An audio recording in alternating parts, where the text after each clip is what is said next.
Olá, sejam bem-vindos a mais uma videoaula da disciplina de publicação de artigos científicos do curso de pós-graduação de Recursos e de Saneamento da Universidade Federal de Alagoas. Hoje eu vou falar um pouco sobre a terceira parte, né, da redação científica, tentando concluir ela hoje, apresentando para vocês metodologia um pouco, né, na estrutura das partes dos artigos, metodologia, discussão, resultados, discussão e conclusão.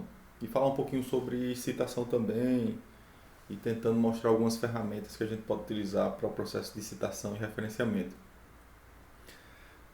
A gente vai começar então pela metodologia. A metodologia, a gente precisa demonstrar nessa sessão como é que a gente obteve a base empírica, onde, né, essa base empírica ela é apresentada nos resultados. Então precisamos nessa sessão fazer uma descrição, né, de como é que a gente obteve essa base empírica. Então todos os materiais e métodos precisam estar bem claros. É uma sessão muito específica do trabalho. Aliás, ela é a mais específica do trabalho. Então é nela onde a gente vai descrever o sujeito do estudo, o delineamento, né, da pesquisa, né, a estratégia, como é que esses dados foram coletados, dar os detalhes, né, da fonte desses dados, da qualidade desses dados e como é que as análises ocorreram. Então, essa a metodologia ela precisa estar muito alinhada com os resultados. Por quê? Porque a metodologia é que vai validar os teus resultados. Então, a base empírica é validada através da metodologia. Então, precisamos fazer uma boa descrição para quando os resultados forem apresentados, o leitor ele não venha questionar a qualidade desse resultado, não venha questionar questões de incerteza, por exemplo, dos resultados. Então, é muito importante uma boa descrição de metodologia para eliminar essas dúvidas. Então, quanto mais você detalhar sobre a qualidade, né, daquela metodologia e o quanto de redução de incerteza que aquela metodologia pode gerar na sua base empírica, vai ser melhor. A metodologia, como eu falei, ela é muito específica, né, do trabalho, e a parte, vamos dizer assim, a mais chata de leitura, né, para quem está lendo de fora. Por quê? Porque muitas vezes, né, quem está lendo, o leitor, ele não está familiarizado principalmente com as ferramentas, seja com uma ferramenta estatística, uma ferramenta computacional, uma ferramenta de geoprocessamento. Você está familiarizado, você fez um curso, você sabe aplicar, domina bem aquela ferramenta, mas o leitor não é obrigado a estar alinhado com exatamente a sua formação, né? O que você domina com relação a ferramentas. E daí pode ter, o leitor ele pode ficar um pouco, até desanimado um pouco, né, quando ele vê a aplicação de ferramenta, dos métodos, né, que você está utilizando ali. Então ele pode até desistir da leitura, né? Alguns desistem, mas enfim, isso é uma coisa errada, né? Por quê? Porque materiais e métodos, ninguém é obrigado, né, a saber exatamente dominar, né, aquela ferramenta. Ninguém é obrigado a isso. Então, o mínimo que a gente precisa saber é qual é o propósito do uso daquela ferramenta, daquele método, para a análise do trabalho, para gerar os meus resultados, as minhas discussões, as minhas conclusões do trabalho. Então, qual é o propósito principal? Para que você está aplicando, por exemplo, uma análise multivariada, uma análise de componentes principais, por exemplo, que é uma análise multivariada, uma PCA? Para que você está aplicando a PCA? Qual é o propósito? O propósito é avaliar padrões espaciais ou padrões no tempo, ver graus de similaridade entre amostras. Qual o propósito de usar um modelo ontológico distribuído? Então, tem o propósito de avaliar os regimes de vazão, de forma espacial, em diferentes sessões ao longo do biorritmo. Então, cada metodologia, cada método, né, cada ferramenta tem um propósito específico. Então, a gente não seleciona essas ferramentas com propósitos, né, não específicos. Se eu estou usando o modelo hidrológico distribuído, é porque ele está fazendo a avaliação da análise, fazendo uma análise espacial, uma análise da paralelidade espacial das vazões. Então, por isso que eu usei o modelo distribuído, senão, né? Eu poderia usar o modelo concentrado, ele só vai dar as vazões nas tem um ponto de sair do reservatório da bacia. E aí o propósito de aplicar essa técnica é só avaliar esse regime de vazões no reservatório e não ao longo do rio. Então, cada ferramenta tem o seu propósito. Quem na lei, por exemplo, a metodologia muito o propósito da aplicação de cada ferramenta. Então, isso para mim, é o mais legal. E ela não pode ficar encorajado a ler as etapas só se não conhece ou não domina, né, aquela ferramenta. Pelo contrário. A gente sabe numa sessão de metodologia, o que é que a gente procura fazer? É que aquela metodologia é replicável, então, uma condição sine qua non é que o que tem na metodologia, todo o conteúdo da metodologia é para que o leitor entenda, né? Que alguém deve ser asado, né? em seguir naquela pegada, consiga reproduzir. Então, os revisores estão muito atentos, né, a esse detalhe da reprodução. Por isso que não sei se você já ouviu falar disso, mas o ponto mais avaliado no processo de revisão do manuscrito, né, numa revista científica, é a metodologia pelos revisores. Eles vão nos mínimos detalhes. Por que eles vão nos mínimos detalhes? Porque eles precisam ver que os seus resultados eles têm uma baixa incerteza lá nos resultados. Então eles precisam ver a robustez da metodologia, das ferramentas que os autores usam. Se essas ferramentas elas são as ferramentas melhores, as mais modernas, aquelas que vão dar uma incerteza melhor nos resultados. Então eles estão muito preocupados, os revisores estão muito preocupados em fazer a avaliação dessa sessão. E muitas vezes a gente não dá tanta atenção para esse texto, para a metodologia, e aí, principalmente os orientadores, né, eles deixam que a cargo, né, do primeiro autor ou dos alunos escreverem essa metodologia, e muitas vezes os orientadores nem passam o olho, porque pensam que é muito específico isso aqui, o aluno está dominando e ele vai escrever uma boa porque ele domina bem nessas técnicas. Mas um texto bem redigido na metodologia vai favorecer o entendimento dos resultados. Então, os orientadores precisam passar o olho, né, com detalhe ali na metodologia, para que esse texto ele fique agradável e também para que o leitor ele entenda bem como que os autores geraram, né, essa base empírica. Então é muito importante isso aí, é muito importante dar a atenção que essa sessão ela merece. Se a gente fosse dividir a sessão de metodologia, a gente poderia dividir em 4 partes, né?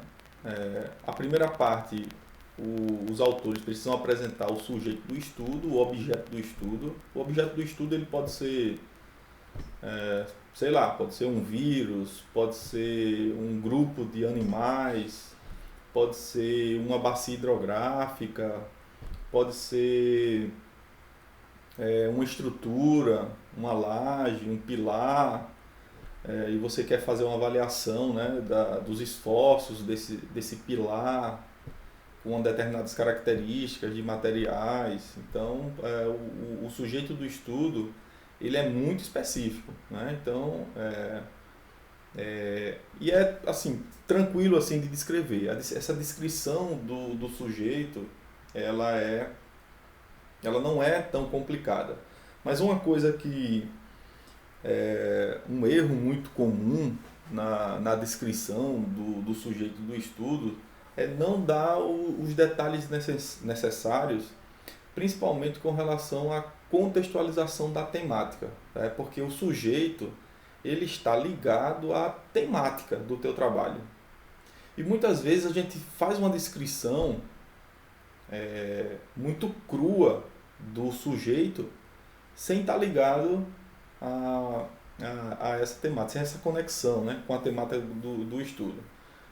Por exemplo, em estudos, né, referentes a bacias hidrográficas, a gente descreve bem, né, a bacia hidrográfica do rio tal, está localizado tal, com as coordenadas latitude, longitude, tem essas características, o solo tem essas características, o regime de precipitação é esse, o regime de evapotranspiração é esse. Então a gente descreve muito bem essa parte, o sujeito, né, que seria a bacia hidrográfica, as características climáticas, de uso e cobertura do solo, enfim, do regime de precipitação, enfim, tudo isso. E esquece de uma parte muito importante, às vezes, que é fazer essa conexão com a temática do teu trabalho.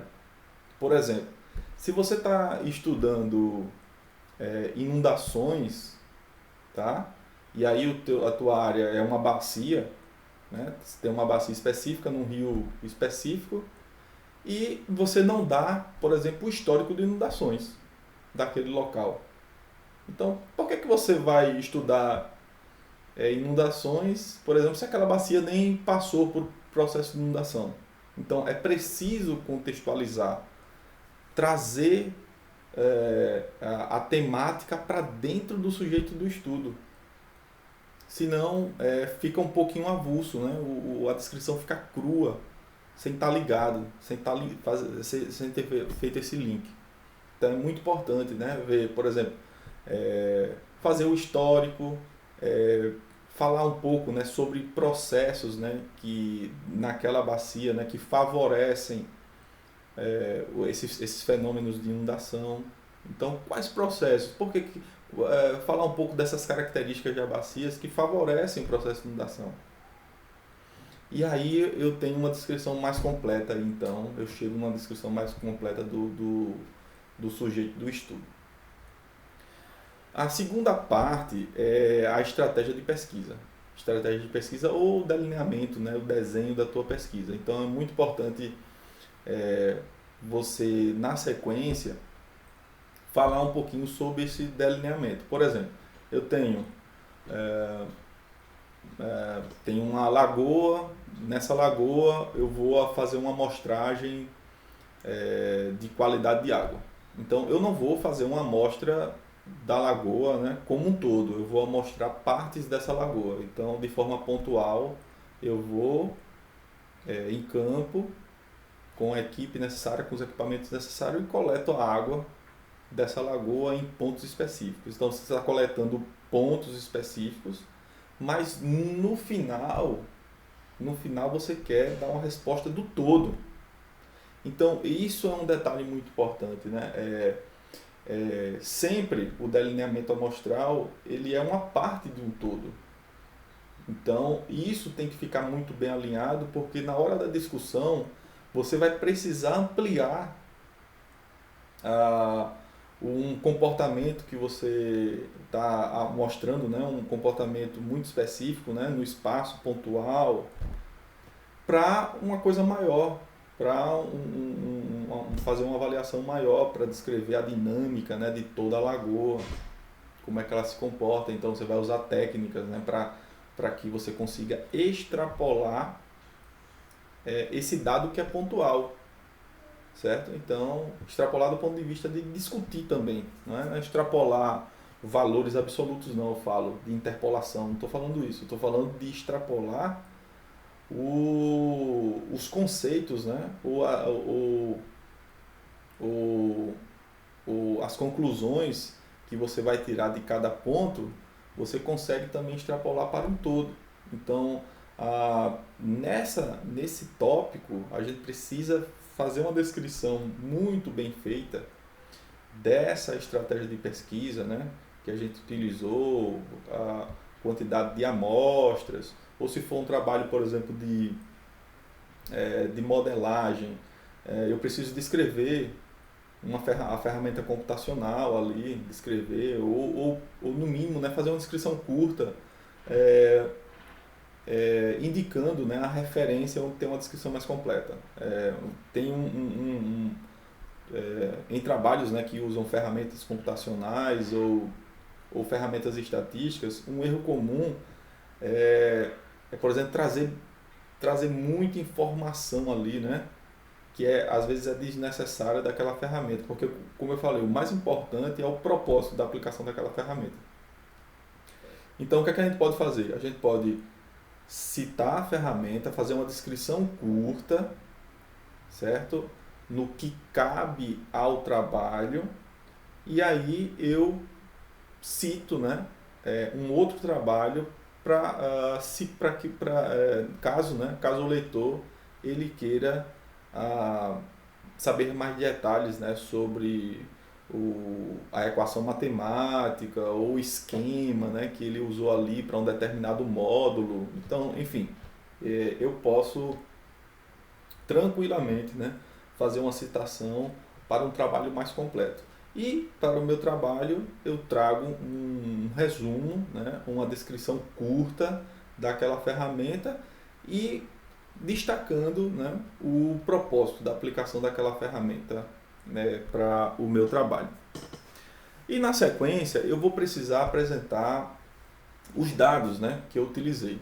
Né? Então eu dou os detalhes, eu começo a dar os detalhes dos dados coletados, dos dados abordados. Por exemplo, quando a gente usa uma ferramenta computacional, estatística, a gente usa dados para alimentar essa ferramenta, certo? E a ferramenta ela vai produzir os resultados, né, baseado na técnica, né, no algoritmo que aquela ferramenta tem.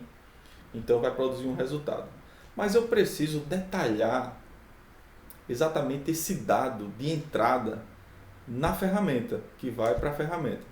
Então eu dou detalhes, por exemplo, das fontes, a frequência amostral no tempo e no espaço, certo? Eu tento dar informações sobre o grau de incerteza desse dado, certo?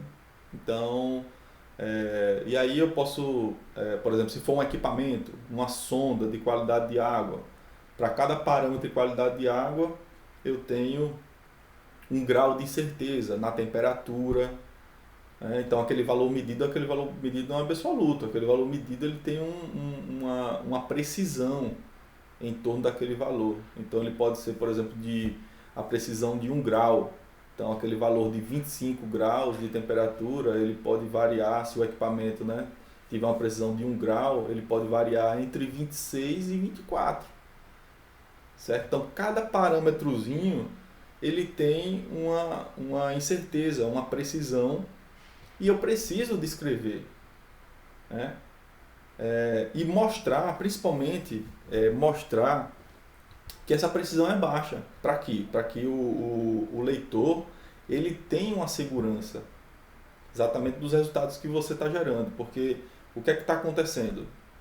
O dado por si só, ele não é absoluto, ele já tem uma incerteza. Quando eu entro numa ferramenta estatística computacional, já vem um novo nível de certeza que é o da própria ferramenta, para gerar aquele resultado. Então, quanto mais você detalha esse dado e demonstra ao leitor que eu tenho uma precisão muito boa nesses dados, né, que são de fontes seguras, a precisão é boa, melhor você vai melhor convencer, né, esse leitor que os teus resultados eles são válidos, certo? Então é importante que você dê esse nível de detalhe necessário, né, aos dados que vão alimentar, né, sei lá, uma ferramenta que você vai usar. E no final da metodologia, a gente precisa se preocupar em descrever as análises. Você tá usando uma ferramenta com dados, certo? Com dados de entrada, e eu preciso descrever então que análise eu vou fazer. Quais são essas análises? Como eu falei, eu vou fazer uma análise de multivariada, uma análise de componentes principais. Então, qual é o propósito dessa análise? E ela foi usada então para descrever padrões espaciais e temporais.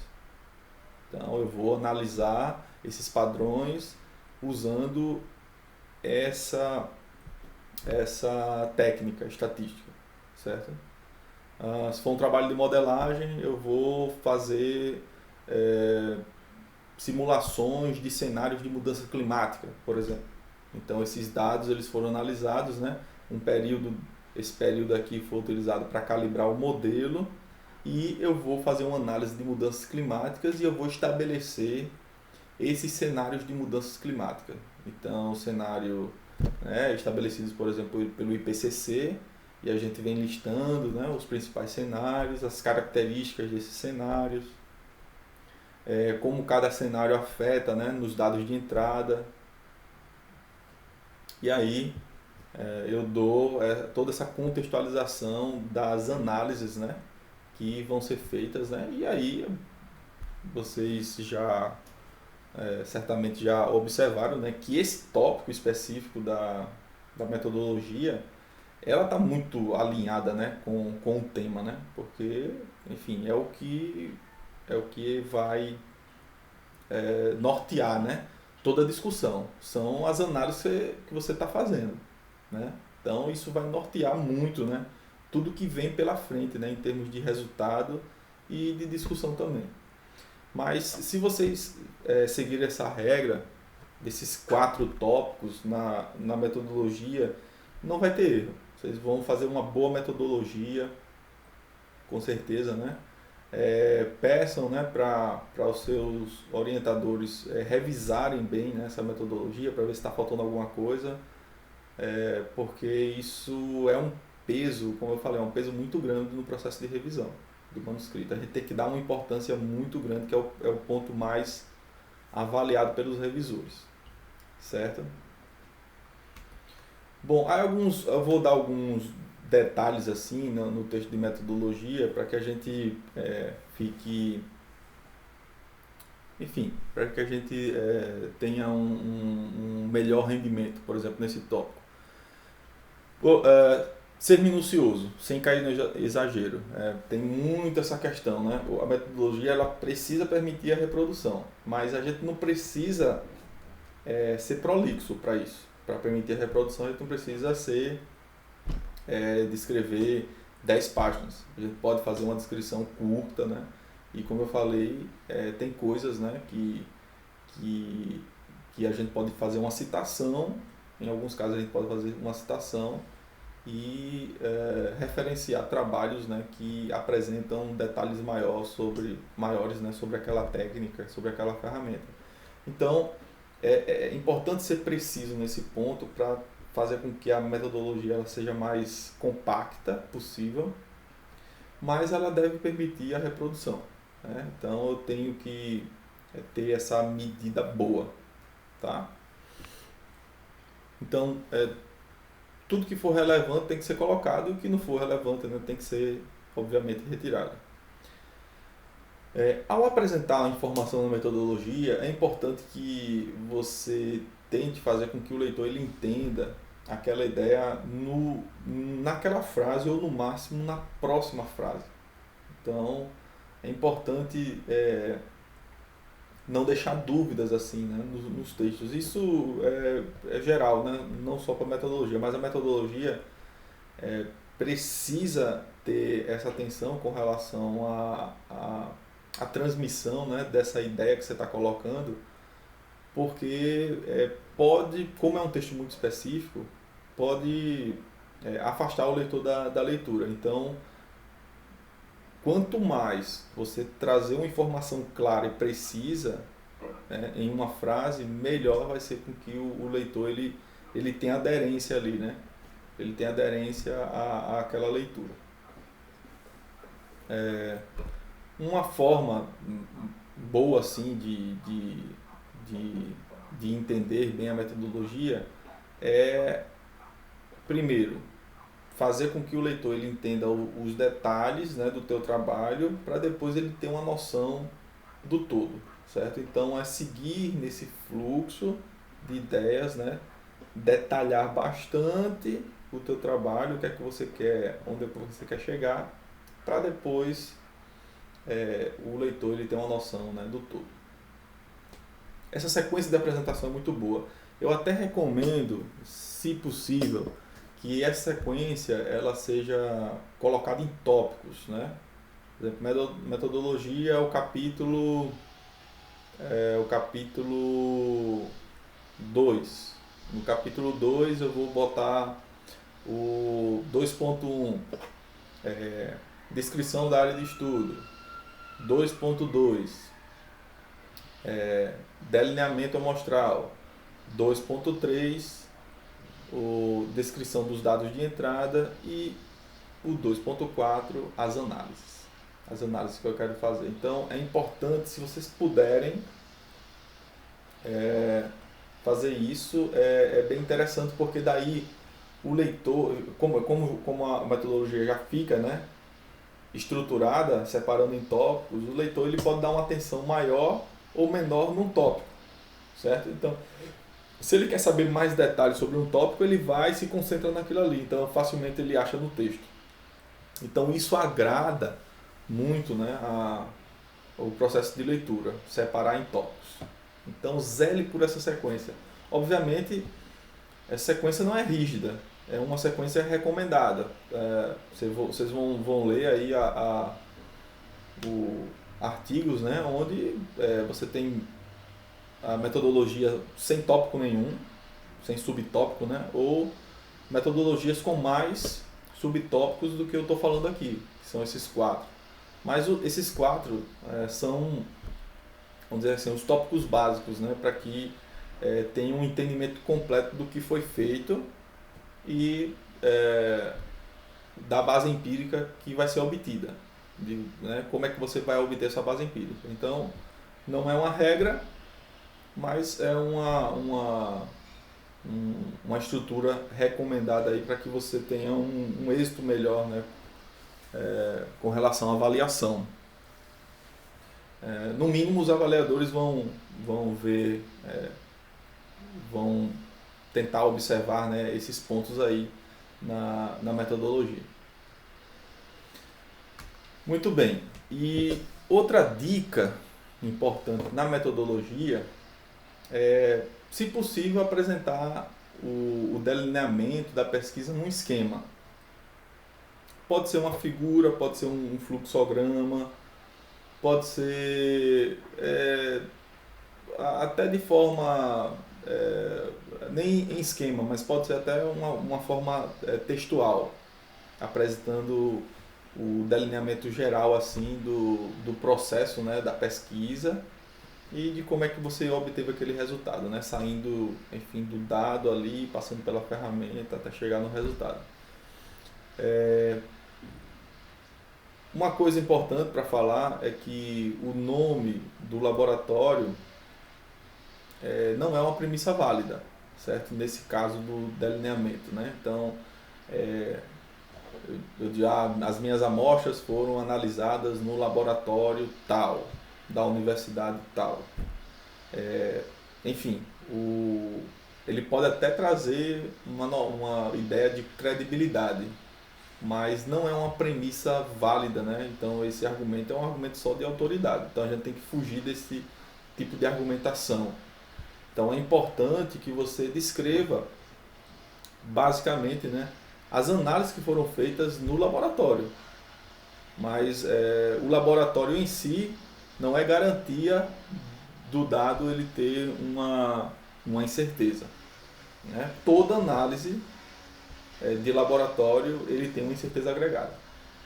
Então é importante descrever quais foram essas variáveis, né, no laboratório, que foram analisadas no laboratório, e qual é a incerteza envolvida ali em cada análise do laboratório. Mas o nome em si é a mesma coisa de uma ferramenta computacional. Você tem uma ferramenta computacional estatística, né, que é muito utilizada.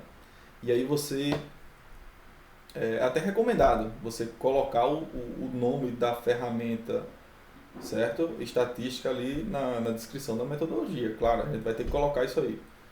Mas a ferramenta em si não é uma premissa válida. Porque é aquela coisa, você pode ter, você tem um equipamento muito bom, uma sonda que mede propriedades ópticas na terra ou na água. E essa sonda, ela é muito precisa, beleza, mas se ela não for bem operada, eu posso ter resultados ruins, certo?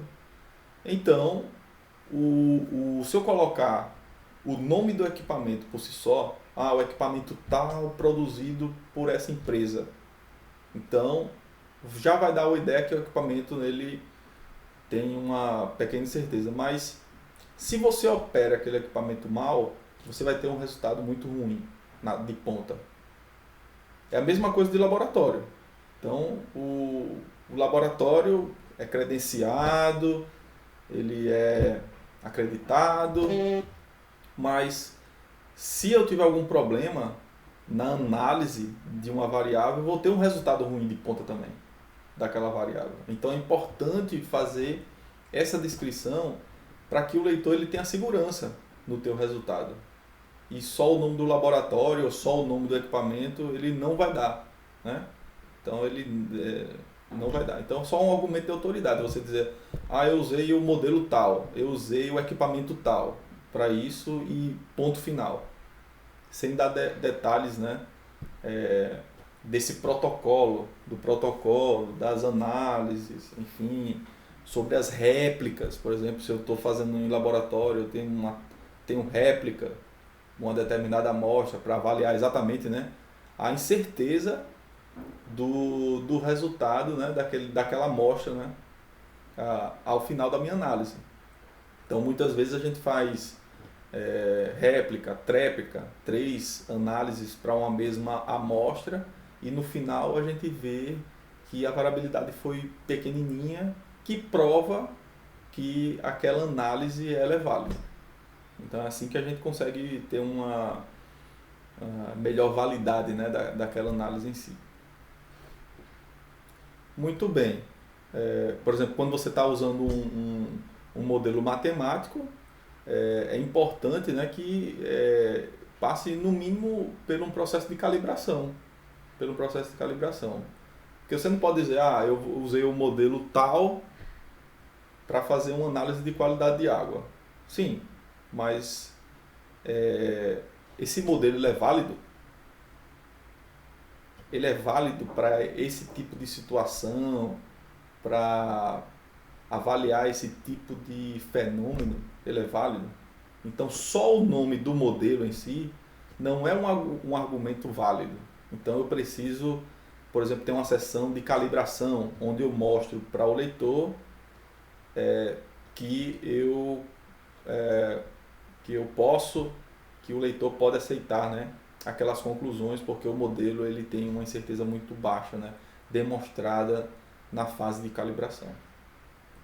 Então é por aí, pessoal. A gente precisa apresentar esse delineamento, mas com dando essa confiança, né, sempre para o leitor, né? Sempre tente descrever com exatidão, né? Evitar o uso de palavras, por exemplo, é muito, pouco, elevado, com certeza. Então essas palavras enfim, às vezes elas trazem um grau ali, né, muito elevado assim, né, do que você quer trazer, mas tem que evitar, eu acho, essas palavras, né? Não usar o pode, quando o correto é usar o deve. Não estou dizendo que não pode usar o pode, certo? O pode, ele vem sempre quando eu tenho uma incerteza agregada, aí a gente usa o pode. Quando a gente tem a precisão, a gente não pode usar o pode, a gente tem que usar o deve, certo? Então é importante ver se essa questão, se os teus resultados têm um grau de certeza, beleza, a gente usa o pode. Quando ele tem uma precisão altíssima, a gente tem que usar o deve, certo? E não se viciar muito no pode, porque o pode ele traz muita especulação. Então quando você, né, quando é possível usar a palavra deve, né, quando você tem uma precisão adequada, então traga essa palavrinha aí também. É importante nos trabalhos, né, usar siglas, né, para fácil entendimento e memorização por parte do leitor. Então, por exemplo, condições de alta e baixa concentração, a gente pode resumir, já que a gente vai usar muito esse termo ao longo de todo o artigo, a gente pode usar uma sigla, CA, CB, CA para concentração alta, CB para concentração baixa, ou condição 1, condição 2, onde a condição 1 é de condições altas, condição de alta concentração, condição 2 é a condição de baixa concentração. Então a gente consegue fazer doses, né? D50, D100, D20.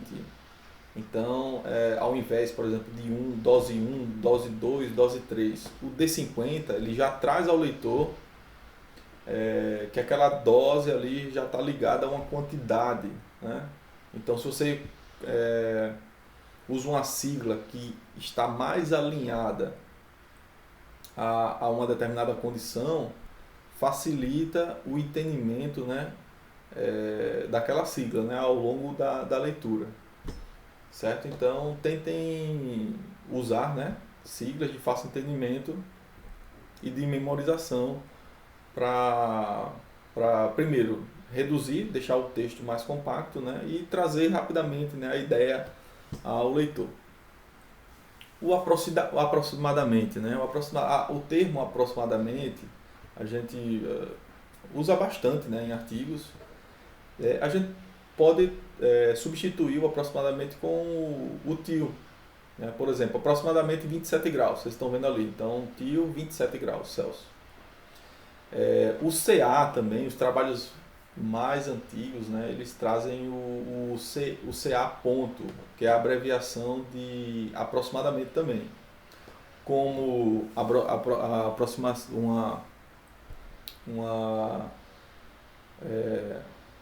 você também pode usar o I ponto, E ponto, como em substituição do isto é, ou você pode usar o E ponto, G ponto em substituição do por exemplo, certo? Então, esses termos eles são bem interessantes, né?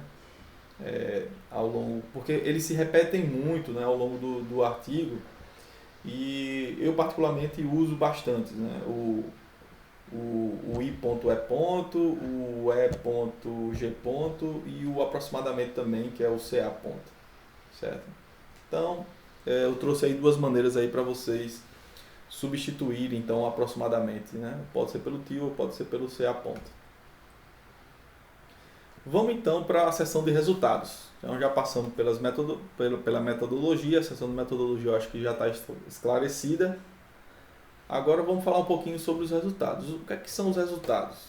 Os resultados, eles precisam apresentar ao leitor a base empírica do seu estudo, seja um resultado quantitativo ou qualitativo, certo? Então, eu preciso apresentar essa base empírica. O que é que eu preciso fazer ali? Eu preciso fazer uma compilação dos principais resultados da minha pesquisa. Agora, essa compilação não é de forma aleatória. Ela precisa estar muito bem alinhada, né, com a discussão e com as conclusões. Por quê? Porque são os resultados que validam as minhas conclusões. Então, essa estrutura ela precisa estar linkada. Como eu falei agora há pouco, né, que a metodologia ela valida os resultados. Então, as estruturas precisam também estar linkadas. Então, no caso aqui dos resultados, eles precisam estar alinhados, né, com a discussão e com as conclusões. Então, se no meu estudo eu consigo separar as minhas conclusões em tópicos, uma recomendação interessante nos resultados é usar também esses tópicos que você vai discutir também nos resultados. Então, para cada resultado, cada tópico de resultado, eu tenho lá, né, eu apresento as figuras, as tabelas, né, a descrição dos resultados daquele tópico específico, os quais vão ser discutidos, né, em um tópico específico na sessão de discussão. Então, é uma ideia muito interessante. Não quer dizer que, por exemplo, se eu lanço 4 tópicos em resultados, eu tenho que colocar 4 tópicos também na discussão. Eu posso ter uma discussão maior lá, eu posso ter mais tópicos na discussão. Por quê? Porque os resultados eles são muito específicos, né? Que são coisas do teu trabalho. Então, na discussão, a gente vai validar esses resultados, a gente valida e vai validar as conclusões, né? As conclusões a gente valida baseado nessa base empírica que foi produzida e com a literatura, certo?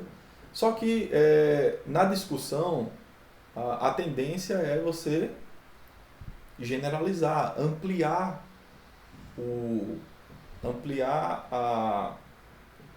essa visão, né? Os seus resultados são muito específicos, mas você, quem sabe, consegue generalizar para outras situações, para outros locais, ou para outra base de dados, uma base de dados maior. Então, essa generalização, ela gera uma discussão que pode ser um tópico específico lá na sessão. Então, não necessariamente, né, o número de tópicos em resultados tem que ser iguais, o número tem que ser igual os tópicos da discussão, certo? Muito bem.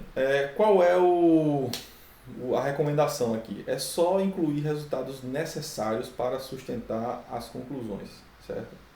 Eu não posso trazer nem mais nem menos. Eu preciso trazer a minha base empírica necessária para validar lá a minha conclusão, certo? Tem que ter sempre... É por isso que eu estou falando. É importante esse planejamento da escrita antes, né, de partir para escrever, né, o conteúdo nessas sessões. Porque se você mapeou bem as suas conclusões, separou em tópicos, eu consigo enxergar também quais os tópicos que eu preciso colocar nessa sessão de resultados para que eu consiga validar lá na frente essas conclusões. Então, tem que ir lá na frente para fazer o planejamento do que você vai apresentar nos resultados. E para validar essas conclusões, eu preciso apresentar resultados na medida, nem mais nem menos. Nessa sessão de resultados, eu não posso colocar tudo, né, que eu acho que devo colocar, tudo que foi produzido pela minha pesquisa, todos os gráficos, Por quê? Porque essa sessão ela não é um relatório, o artigo não é um relatório. Um relatório é diferente, então tudo que a gente produziu a gente tem que colocar mesmo. No relatório, né? Tudo que a gente produziu a gente tem que colocar. No artigo é diferente. O artigo tem essa ideia de validar. Como é que eu vou validar a minha conclusão que está lá na frente? Então, para isso, eu posso mostrar a essência. Eu posso mostrar a essência desses resultados só. Na seção de resultados, a gente vai argumentar apenas, fazer uma argumentação com relação à descrição dele. Então eu tenho um gráfico, né, que mostra uma tendência de crescimento numa taxa. Então, a partir desse gráfico eu começo a interpretar, né, aquela tendência de crescimento e eu descrevo essa tendência na seção de resultados. Então, o que é que a gente está vendo naquele gráfico? A gente está vendo uma tendência de crescimento. Então, eu descrevo isso no texto. Então, a figura 1 mostra uma tendência de crescimento dessa taxa ao longo do tempo, ou o comportamento disso ao longo do espaço. Então, isso eu descrevo. O que a gente não pode fazer nessa sessão, é discutir aquele resultado. Aquela tendência de crescimento, ela tem uma razão para crescer. E a gente fica tentado, nessa sessão de resultados, a dizer logo por que cresceu, por que aquela tendência de crescimento. Uma coisa que a gente não pode fazer é isso nessa sessão. Nessa sessão é exclusiva para descrever, né, os resultados. Agora, se a tua revista ela pede, né, que essa sessão ela seja uma sessão de resultados e discussão, e não só de resultados, certo? Aí sim você descreve e depois você interpreta aquele padrão, certo? Então tem a fase de interpretação, de dizer o porquê que acontece aquela tendência. Então, quais são os principais motivos, os principais fatores daquele aumento de tendência. Aí já vem na sequência. Quando a revista ela pede, né, que essas sessões elas sejam conjuntas, resultados de discussão. Agora, na maioria das revistas as de alto impacto, posso falar para vocês, né, essas sessões são separadas. A sessão de resultados ela é separada da discussão. Nas revistas que têm um impacto menor, ou as revistas, né, que têm limites, né, que têm limitação com termos de conteúdo, né, em termos de página, precisam ser compactas, aí sim elas trazem essas sessões juntas, né, numa sessão só, né, resultados de discussão numa sessão só. Mas assim, as revistas de alto impacto, a maioria delas são separadas, né, essas sessões são separadas. Muito bem, então a gente vai usando, né, a argumentação lógica, né, ali nos resultados, né, a gente vai construindo ali, né, a argumentação para sustentar lá na frente as conclusões. Então eu só descrevo os padrões, da minha base empírica, certo? Muito bem, e lembrar que eles vão ser discutidos mais um pouquinho na frente, então tem que pisar, né, no freio. E muitas vezes a gente fica tentado, mas tem que pisar, né, botar o pé no freio para só discutir na sessão específica, né, na sessão de discussão. Os resultados, eles são redigidos no passado. Por quê? Porque eles já foram obtidos. Você usou uma técnica e aí você obteve esse resultado. Então, como eles já foram obtidos, então você vai redigir, né, esses resultados no passado. Outra dica, usar abreviaturas convencionais como o metro, o m, quilograma, kg, segundo, S, o litro, seria o L maiúsculo, né? Então, para cada grandeza ou para cada unidade, eu tenho a minha abreviatura convencional e a gente tem que ser muito preciso nessa abreviatura. Por exemplo, muita gente coloca quilograma com o K maiúsculo, né? K maiúsculo, G minúsculo. Está errado. O quilograma é os dois minúsculos. Enquanto o litro, muita gente usa o litro com L minúsculo. Está errado. O litro A abreviatura convencional é o L maiúsculo. Então, para cada variável, para cada grandeza, eu tenho uma abreviatura específica, né, convencional. Usar, no caso, né, de abreviaturas, o espaçamento correto, a hora. Por exemplo, vocês estão vendo ali a hora, 7 horas, 45 minutos, 30 segundos. Então, o H ele está ligado ao 7. Ele não tem espaço. O espaço é entre a hora e o minuto e o segundo.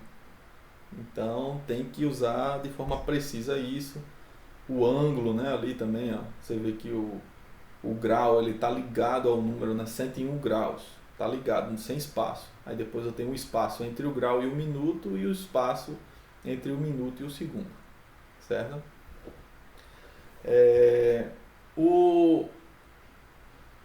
Para a temperatura, a gente tem um espaçozinho entre o número e a unidade. Então eu tenho 30 espaço graus Celsius. Certo? Agora, esse espaço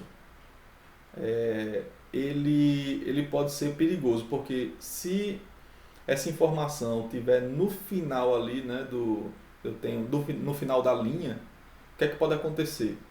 O número ele vai ficar numa linha e a unidade vai ficar na outra linha. Então, para evitar isso, a gente não dá um espaço tradicional, né? A gente usa o Shift Ctrl espaço e aí vai ter um espaço, mas aí eles vão ficar associados. Ele não vai quebrar em função do final da linha, certo? Então, a dica, eu uso bastante esse Shift Ctrl espaço.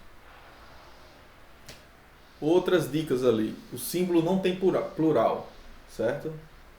Quilos, então a gente usa 5 kg, não usa 5 kgs. As siglas também não tem plural. Então, por exemplo, unidade de análise. Então, 5 UA e não 5 UAS. Certo? A gente tende muito a fazer isso, né? 5 unidades de análise, a gente bota 5 UAS e o S minúsculo, né? Enfim, no cotidiano, a gente pode até falar ou escrever num relatório, mas no artigo científico, né, não cabe o plural em símbolo, certo? Isso aí tem que tomar atenção nisso aí. Muito bem, o resto eu já falei aqui. A questão importante aqui dos números, a gente da engenharia trabalha muito, né, com os números. No português o separador decimal é vírgula e em inglês é ponto, então quando a gente está escrevendo um artigo científico em inglês a gente tem que ter esse cuidado, tá? O separador decimal é ponto no inglês e o separador de algarismos, né, de milhagem é vírgula. Então é totalmente diferente do português, é o contrário do português, então a gente tem que prestar muita atenção nisso aí. Então quando a gente está produzindo um artigo, né, e escrevendo em inglês, a gente precisa ter atenção na vírgula e no ponto, né, se ele é um separador decimal ou um separador de algarismos. Muito bem, a gente deve evitar o número de numerais no início da sentença. Tá? Então, sei lá, começar uma frase com 150 anos atrás. Então, nesse caso, é melhor você colocar ele de forma escrita, né? Escrever o número de forma escrita, ao invés de usar o numeral. Uma coisa que eu já falei bastante, né? Acho que no curso também, não repetir para um mesmo resultado. A gente não pode repetir aquele mesmo resultado como figura e tabela. Ou é uma coisa ou é outra. Então, às vezes, a figura é melhor para mostrar tendências. E, às vezes, a tabela é melhor. Quando eu quero fazer alguma comparação, às vezes a tabela é melhor do que a figura. Por quê? Porque a figura ela tem um limite, né, de informações ali. Se eu coloco, sei lá, 10 linhas ali, 10 linhas de tendência numa figura só, a figura vai ficar com muita informação e vai ser difícil de entender alguma coisa dela, de comparar. Então, nesse caso aí, é melhor uma tabela, onde na tabela eu apresento as principais estatísticas, e aí eu consigo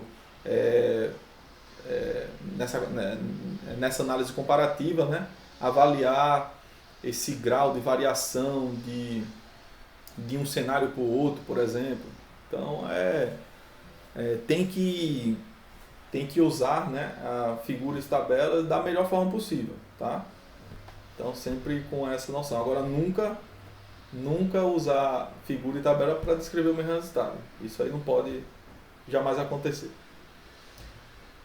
Muito bem, então como eu já falei, né, na seção de resultados você tem que descrever os resultados sem avançar nos conceitos teóricos, né, tá com a cabeça assim, bem consciente que a discussão é sempre seguida. E outra dica é fazer uma descrição desses resultados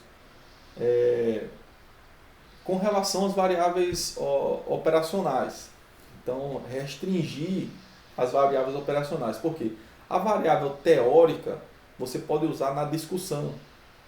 Então, se eu estou avaliando, né, eutrofização, já dei muito esse exemplo aqui, que eu trabalho, né, com isso, mas se eu estou avaliando eutrofização, eu posso, nos resultados, fazer uma descrição maior da variabilidade das variáveis operacionais, né? O que é que descreve a eutrofização? A clorofila A, as concentrações de nitrogênio, de fósforo na água. Então eu pego essas variáveis e descrevo, né, a variabilidade no tempo e no espaço. Quando eu chego na discussão, aí eu pego a variável teórica, que é a eutrofização, e uso essa variável teórica para validar, né? Para chegar nas minhas conclusões, e das conclusões eu valido, né, com essas variáveis operacionais. Certo? Então, por exemplo, se eu chego a uma conclusão que eu identifiquei que o estado trófico é eutrófico, né, com um enriquecimento muito grande de nutrientes, né, eu uso a minha base empírica, que são as variáveis operacionais, para demonstrar que aquilo ali é válido. Esse ambiente aquático aqui é eutrófico, mas por que ele é eutrófico? Porque as variáveis, né, a concentração de fósforo é muito alta, a concentração de clorofila é muito alta, e aí valida esse estado trófico aqui na discussão. Então é muito importante essa ligação. Deixar que as variáveis teóricas elas sejam levadas para a discussão e não para os resultados. Eu sei que às vezes a gente fica tentado a colocar já as variáveis teóricas ali, né? E às vezes nem é possível fazer esse movimento que eu falei para vocês, né? A gente só trabalha, nesse caso aí, o paper ele só trabalha com variável teórica. Então, obviamente, né, nos resultados eu tenho uma descrição do comportamento da variável teórica já. Eu não tenho o comportamento de uma variável operacional. Mas veja, né, como a variável operacional é importante para validar.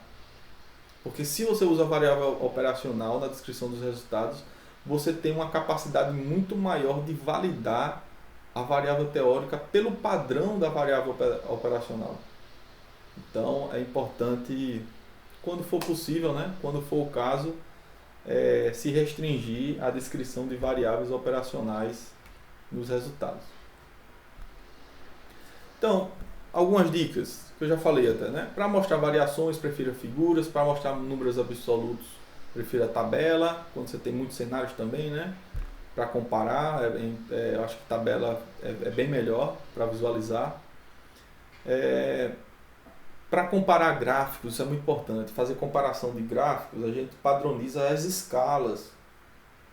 Mesmo quando a gente tem, por exemplo, um mosaico, né, de gráficos e de uma mesma variável, por exemplo, eu estou mostrando aqui a mesma variável no ano de 2000, 2001, 2002, 2003. Então tem um mosaico de figuras, e se eu coloco se eu coloco em escalas diferentes, eu só vou ter uma noção da variabilidade, mas não de valores absolutos. Então é importante que a gente coloque tudo numa mesma escala, certo? Esse mosaico de figuras numa mesma escala para uma mesma variável, aí a gente vai ter uma noção que em um ano específico, né, os valores foram bem pequenos e a variabilidade foi menor no outro ano os valores foram maiores do que no ano anterior e a variabilidade foi maior, certo? Então é importante essa questão da escala, porque daí você já tem a possibilidade de fazer comparações. Prefira representações gráficas simples. Essa é uma dica da comunicação científica, né, visual. Então a comunicação científica ele requer essa condição de quanto mais simples possível, né, linhas, se possível, né, não usar cores, né, para fazer essa comparação, usar uma linha tracejada, uma linha contínua para fazer essa comparação.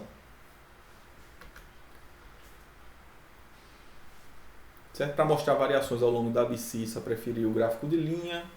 Isso é uma dica importante, né?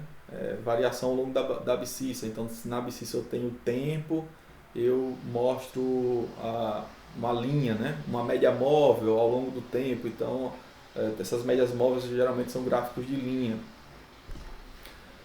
Colocação de legenda no gráfico não deve aumentar a área do gráfico, né? Então, isso é um ponto muito importante, né?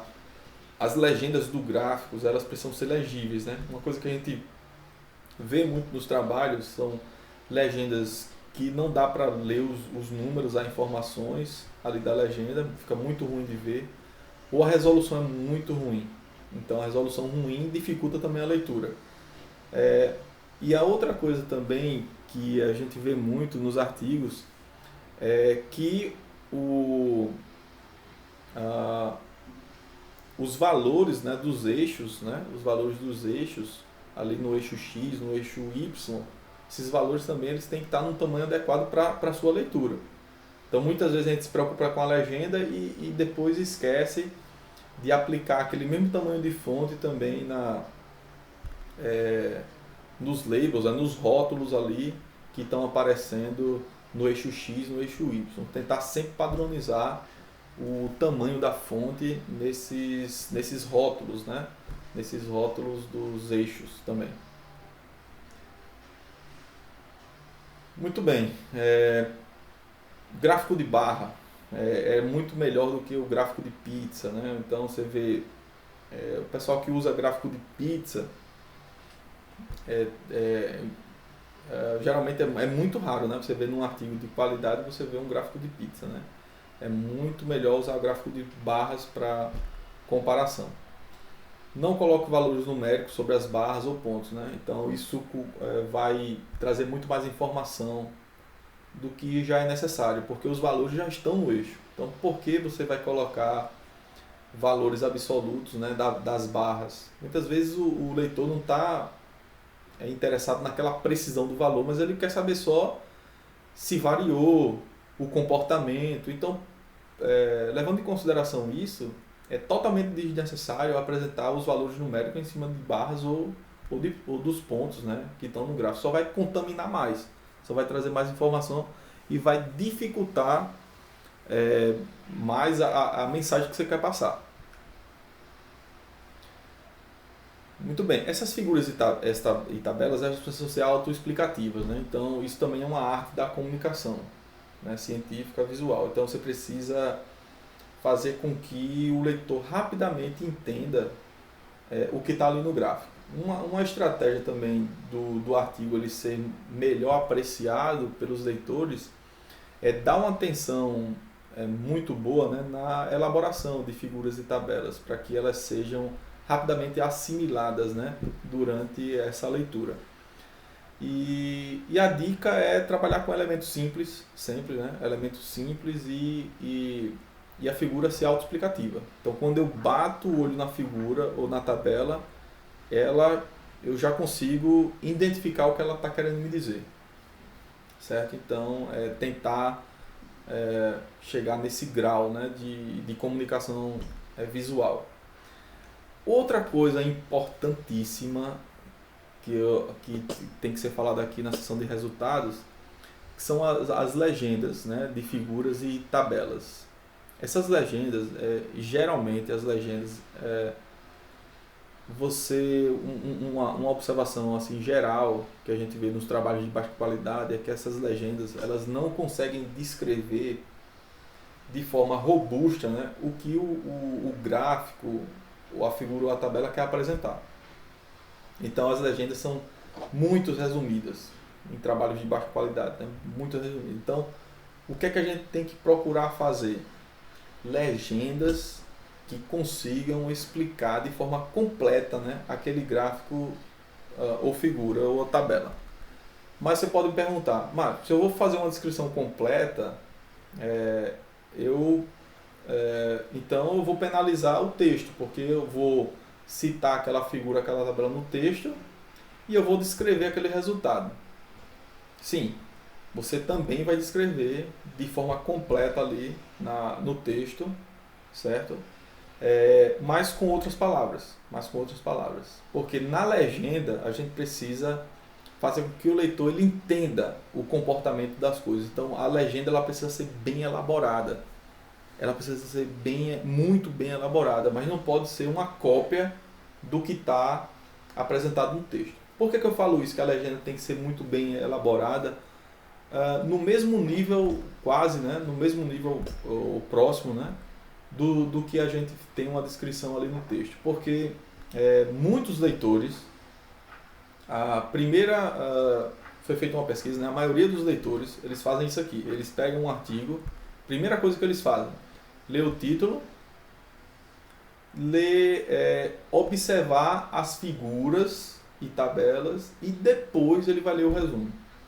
Então, a comunicação visual, você vê que ela é mais importante até do que a leitura do resumo.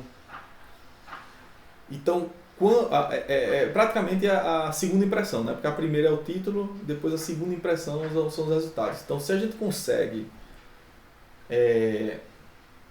fazer figuras e tabelas atrativas, e aí para isso, né, eu preciso procurar que essa comunicação visual seja autoexplicativa e que na legenda eu consiga trazer informações para que o leitor ele entenda o que eu quero trazer ali, né, naquela figura ou tabela.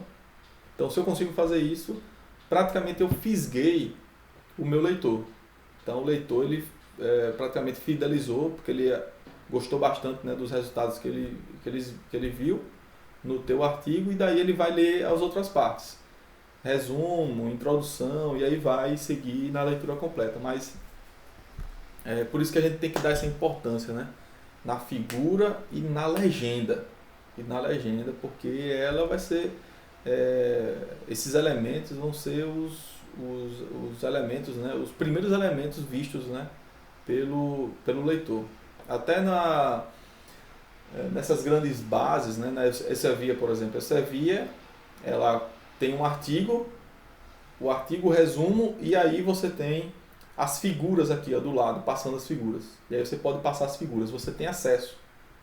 Além do título e do resumo, você também tem acesso às figuras e tabelas. Você não tem acesso ao conteúdo completo, mas figuras e tabelas sim. Por quê? Porque foi visto que as figuras e as tabelas, elas são elementos, né, que atraem mais a leitura. Então, a partir dessa comunicação, você fideliza o leitor. Certo? Então, precisa dar essa atenção.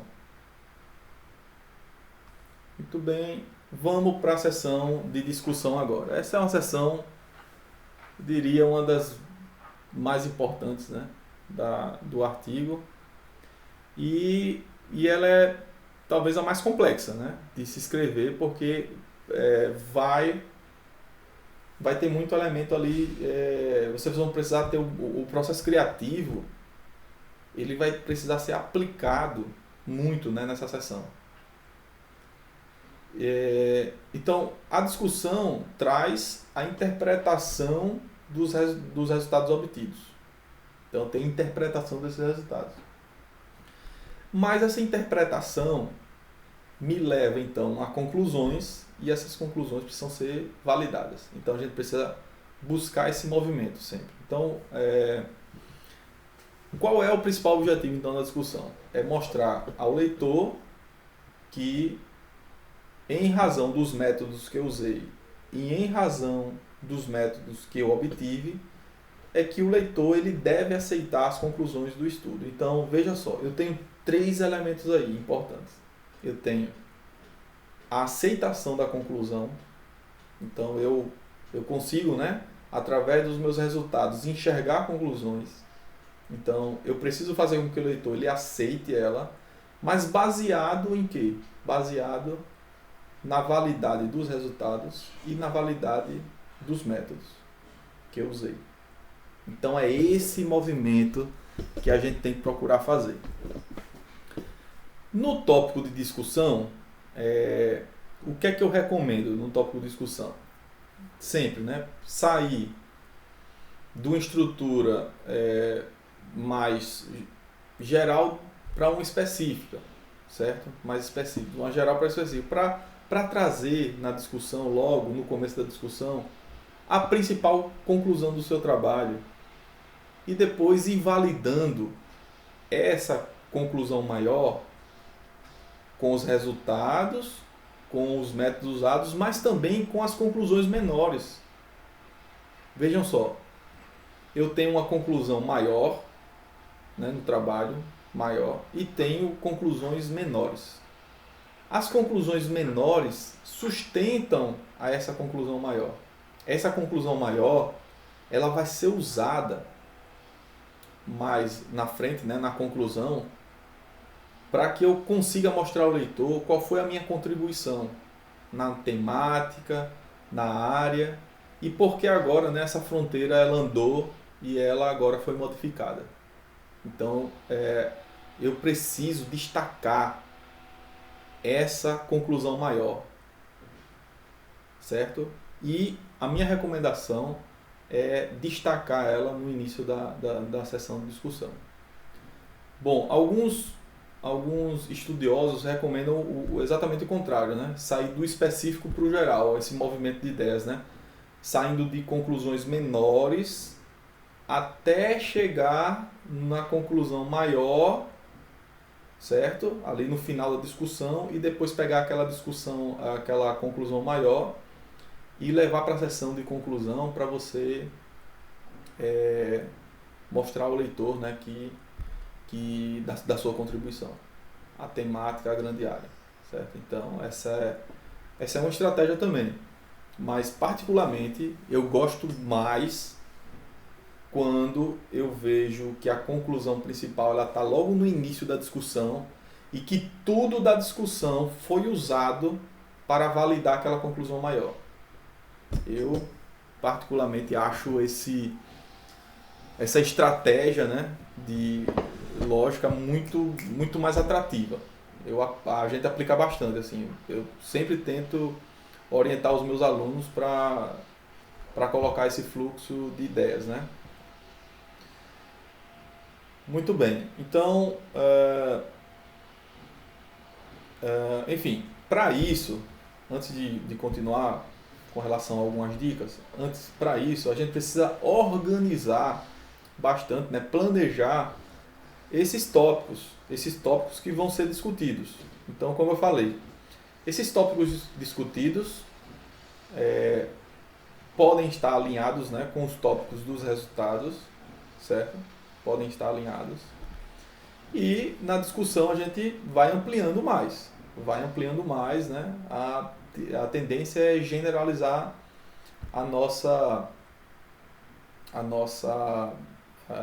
conclusão, né, específica para uma determinada área, para uma determinada amostra, mas a gente consegue ampliar essa conclusão para outros locais, para uma amostra maior.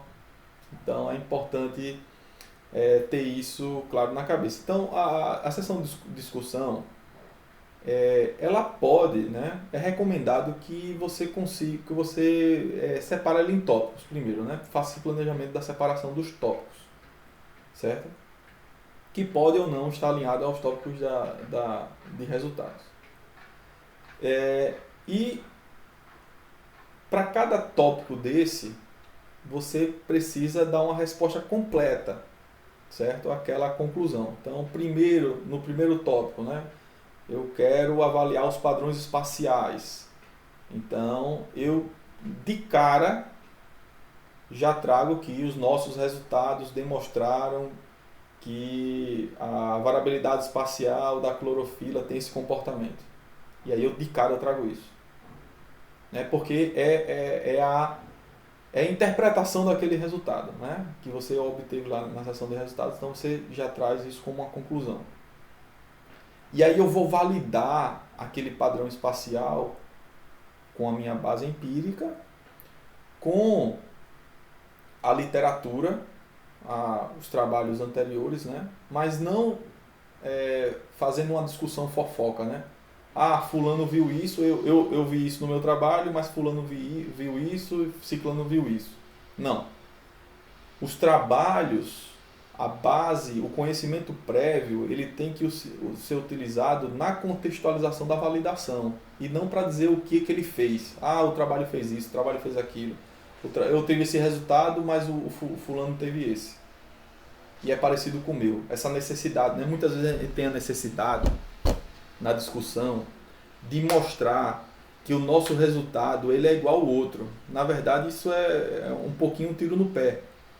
Porque você pode estar querendo dizer que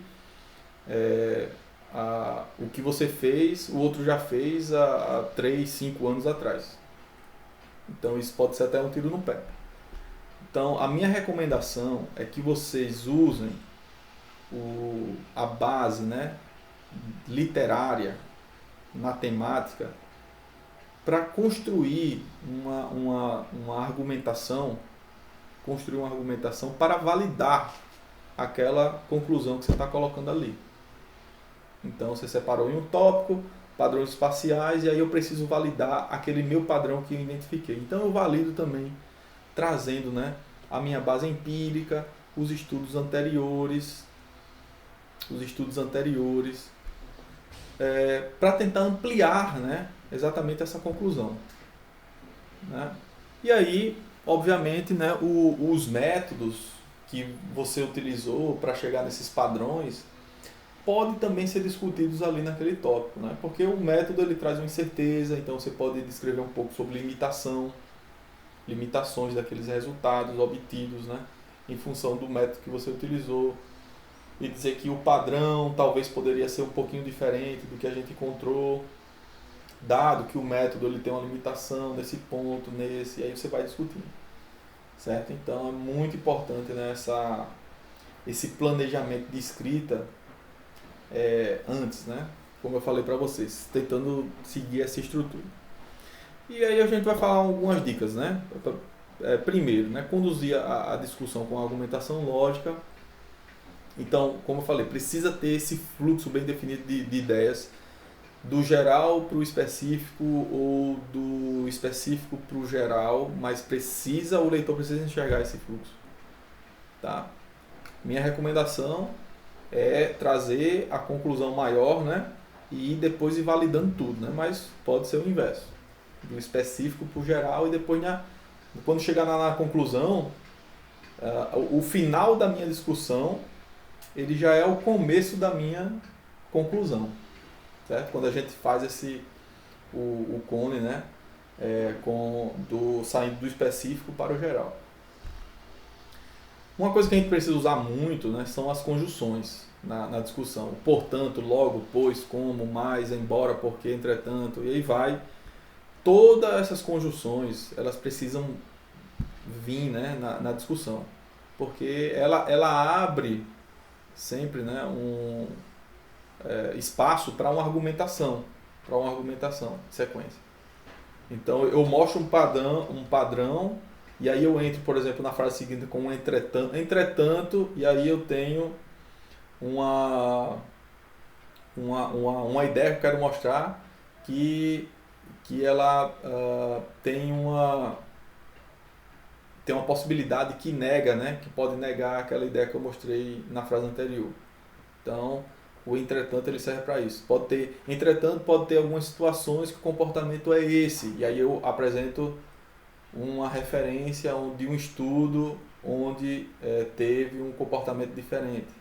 Por exemplo, se eu estou estudando o impacto de mudanças climáticas na qualidade de água. Então você fez os cenários de mudanças climáticas, certo?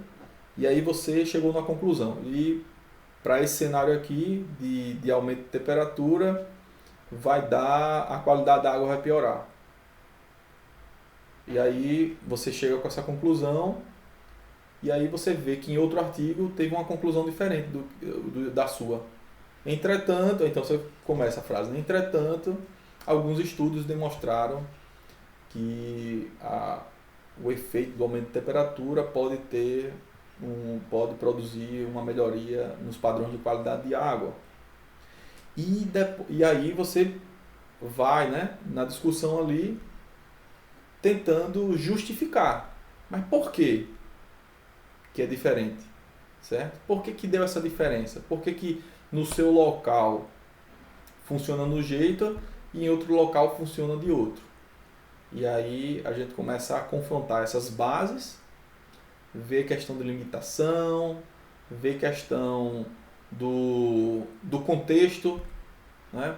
Muitas vezes o clima pode influenciar, né, nessas respostas, ou as características locais podem influenciar também nessas respostas, certo? Então tem que usar essa argumentação. E é o processo criativo, natural, né?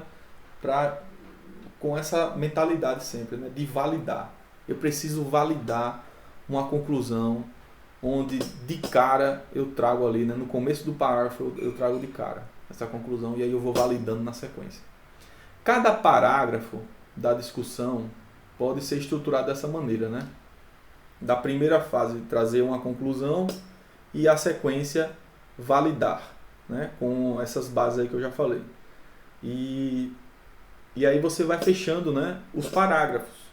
Então você esgota, valida, vai para um próximo parágrafo, apresenta uma nova conclusão, esgota, valida e aí vai e aí até finalizar a tua sessão.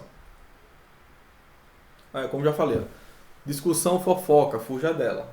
Né? Esse tipo de situação. Nesse estudo, o peso médio foi de 53,7. Fulano encontrou valores médios de 62, Cicrano de 50,2 e Beltrano de 30,5. Qual a informação agregada com essa comparação? Nenhuma. Você está dizendo que o teu estudo está diferenciando do outro, né? Ou que o teu estudo ele é igual ao outro. Mas não traz uma informação agregada à temática, né? Uma validação de uma conclusão, nada. Então a gente vê muito isso em trabalhos de baixa qualidade. Muito, muito mesmo. Então tem que fugir desse tipo de discussão. Usar premissas ocultas. Então isso eleva muito, né, o nível da discussão. Por exemplo, não precisa apresentar todas as premissas, mas tomar cuidado para não se fazer entendido apenas pelos especialistas. Então você precisa trazer elementos, né, para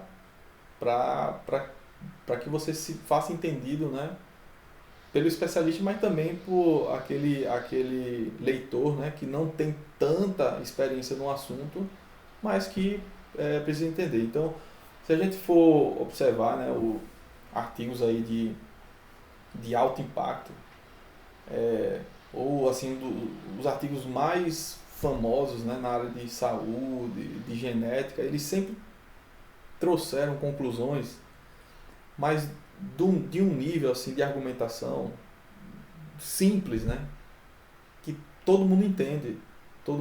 Então, qualquer pessoa que lê, ele, entendi o que ele quis falar aqui nesse aspecto.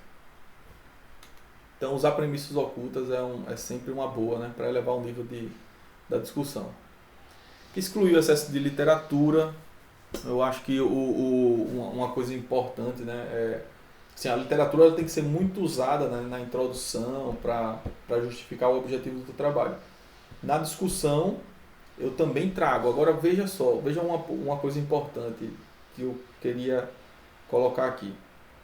A discussão, ela também precisa estar muito alinhada à introdução, certo? Por quê? Porque quando eu chego com as minhas conclusões, essa conclusão ela foge ou ela está alinhada a um resultado esperado pela literatura.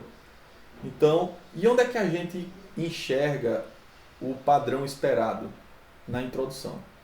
É a introdução que vai mostrar ao leitor o que é esperado, né? O que é que já se conhece, o que é esperado. E aí eu posso trazer uma base aqui que vai corroborar com o que já é esperado ou que vai negar com o que já é esperado. Então, e aí eu preciso trazer essa base de literatura usada na introdução para validar também. Então, essa base usada na introdução, ela precisa ser utilizada na discussão também. Eu não posso usar uma base completamente diferente. Então, eu preciso mostrar ao leitor que os meus resultados, né, eles seguem o esperado ou não. E para isso, eu preciso citar esses trabalhos usados na introdução também. E possivelmente também, né, uma possibilidade é rechear com mais trabalhos, né, para ampliar, principalmente quando você encontra, né, uma conclusão que foge do que é esperado, certo? Daí você recorre a alguns trabalhos, né, outros trabalhos que foram utilizados na introdução para tentar dar uma base, né, dar um suporte àquela ideia que você está colocando, certo? Então, prefira referências, né, de bons periódicos, e a conclusão ela tem que ser redigida no presente, enquanto os resultados são no passado. Eu concluo, né, nós concluímos que, então é no presente, certo? Sempre usar esse texto no presente. E aí eu já falei isso, né? Iniciar com conclusões mais gerais para depois ir detalhando. Já falei isso aí. Mas pode ter o movimento também, né, como falei, do específico para o geral, certo? Para avaliar os métodos e as técnicas, mostre que esses métodos e técnicas são amplamente aceitos na literatura de bom nível. Então, é uma maneira, né, de fazer a validação do método, né? Se o método ele já é muito aceito, muito utilizado, você não precisa fazer essa validação, certo? Então, aí a validação dessa conclusão, ela para no nível dos resultados. Por quê? Porque os resultados eles não são questionáveis. Então, como eles não são questionáveis, eu não preciso chegar no nível de validação do método e técnica. Mas se você precisar fazer isso, certo? Tente mostrar que eles são aceitos na literatura de bom nível. Então, você precisa procurar artigos, né, de alta qualidade, de alto fator de impacto, para mostrar que esses métodos também são utilizados por esses autores. Aí você tranquiliza o leitor. E, importante demais, discutir todos os resultados que foram apresentados. Em alguns casos, né, a gente pega alguns casos onde tem lá vários resultados e alguns não são discutidos. Não são utilizados, né, na discussão. Se eles não são utilizados, é sinal que não precisavam, né? Pode ser um sinal que não precisava daqueles resultados, ou pode ser um sinal ali que faltou alguma coisa na discussão. Está faltando alguma coisa na discussão. Tem um resultado importante que não foi discutido. Então, precisa desse link bem, né? Essa conexão, essa conectividade bem. Agora, uma coisa importante que eu vejo para tentar melhorar isso é essa questão dos tópicos, né? Tentar alinhar bem esses tópicos apresentados de resultados e também na discussão. Eu já falei, né? Validar os resultados. Como é que você valida os resultados? Você mostra que os valores estão dentro de uma faixa de magnitude que estão reportadas na literatura, mas não dizendo que fulano fez isso, o valor do fulano fez isso, o valor do ciclano fez isso. Não, você mostra que está dentro da faixa de validade, os meus resultados são confiáveis, certo? Se o seu objetivo for descritivo, ressalta a importância da descrição. No caso, para a engenharia, provavelmente a gente não vai ter esse tipo de trabalho. Se for uma conclusão de associação, sem saber, né, se aquela associação tem interferência ou não, duas variáveis são associadas, achou um grau de associação. Mas você precisa fundamentar esse grau de associação na discussão. Então, vai ter especulação? Vai. Impossível que não tenha, quando você faz uma pesquisa de associação. Porque você precisa trazer possíveis fatores, né, para que tenha esse grau de associação. Quais são os fatores? Quais são as causas, né, que fazem essa associação? As possíveis causas. Então, daí você começa a discutir. Você não consegue validar. Por quê? Porque daí não é um estudo de interferência. Então, num estudo de interferência, a gente vai conseguir enxergar a associação, mas a gente consegue descrever o mecanismo também que está envolvido, né, entre a causa e o efeito. E daí a gente tem a discussão, ela sai um pouquinho desse patamar de especulação e vai num patamar assim, mais concreto, assim, né, de incertezas menores. E a generalização, pessoal, tem que ser na medida certa. Então a gente não pode generalizar demais, né? Se o nosso estudo ele foi até um ponto, a gente generaliza de maneira que a gente possa ampliar a nossa conclusão até um certo ponto, certo? Até um certo ponto. Vai ter um ponto onde a gente não consegue mais levar aquela conclusão, porque vai ter as incertezas vão ficar cada vez maiores, né? À medida que a gente vai generalizando em termos de área, em termos de amostra, aí as incertezas vão começar a aumentar muito, né? Mas dá para generalizar. Agora, o grau de generalização aí é do trabalho de cada um, né? Vai depender dessa base empírica que você gerou para avaliar exatamente qual o grau de generalização que você pode fazer, tá? Em cada trabalho. E muito bem, e no final, validar as conclusões é isso, né?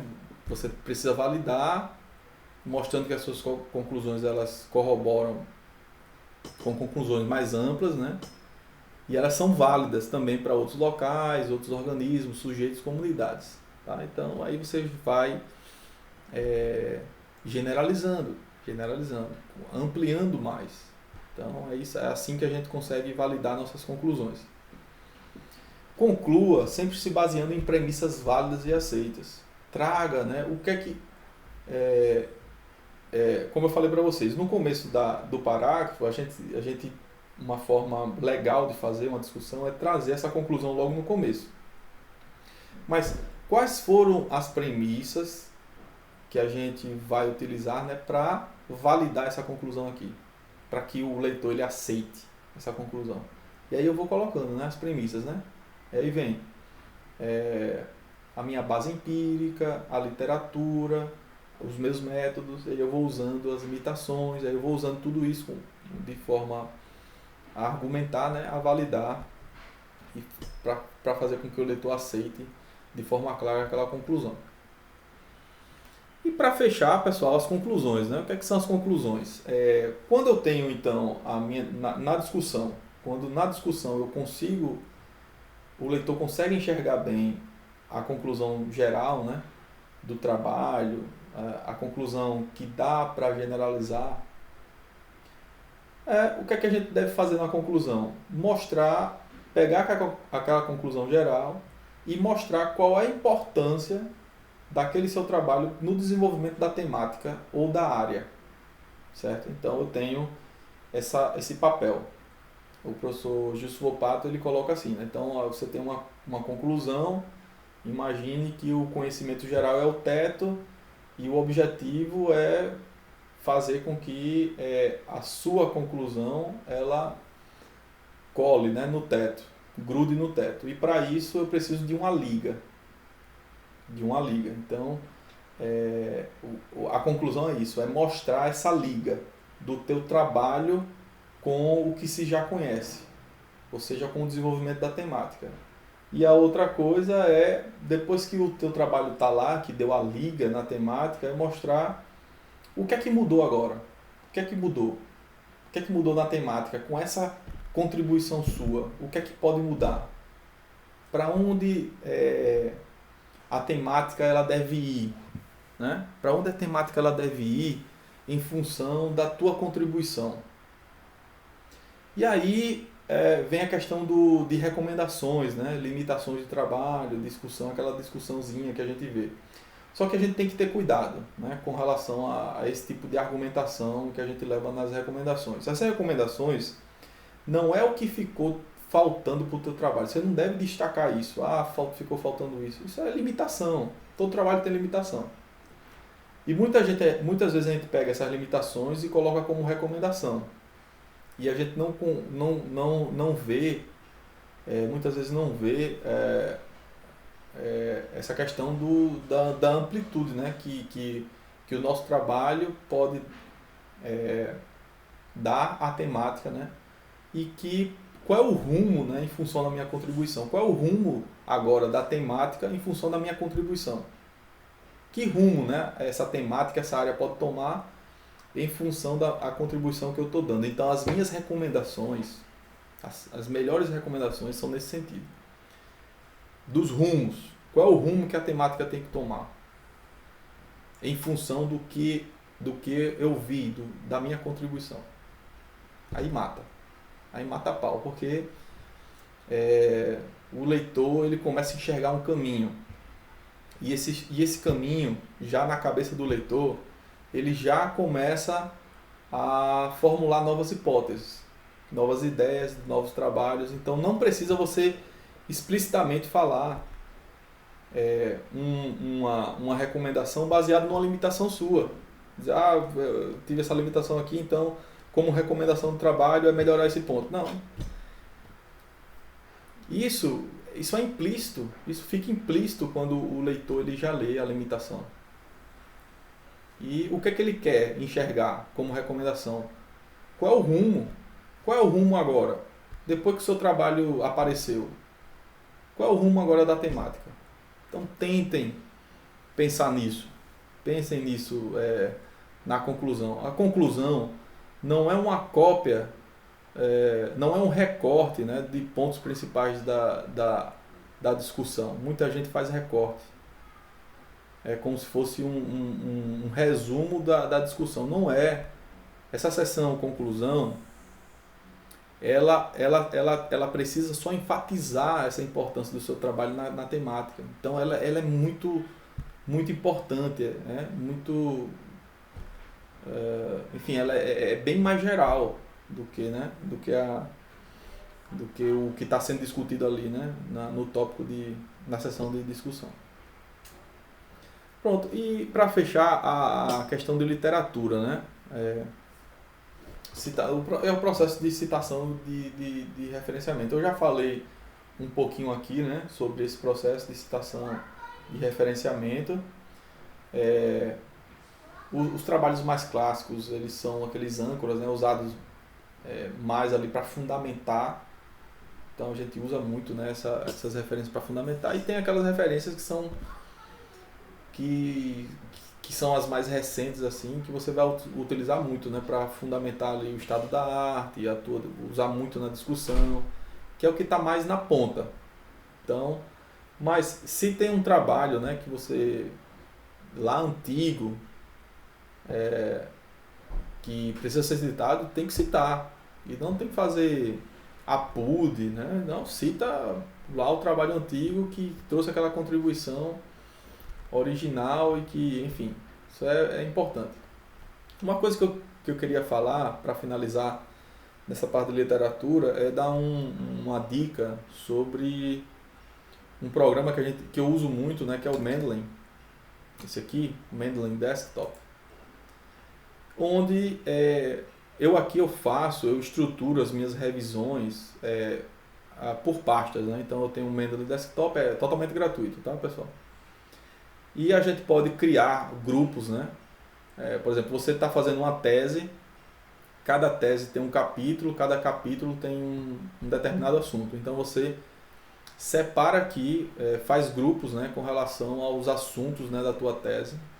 Dentro de cada grupo desse, você vai colocando a tua revisão bibliográfica, certo? Tua revisão bibliográfica ela vai sendo carregada aqui.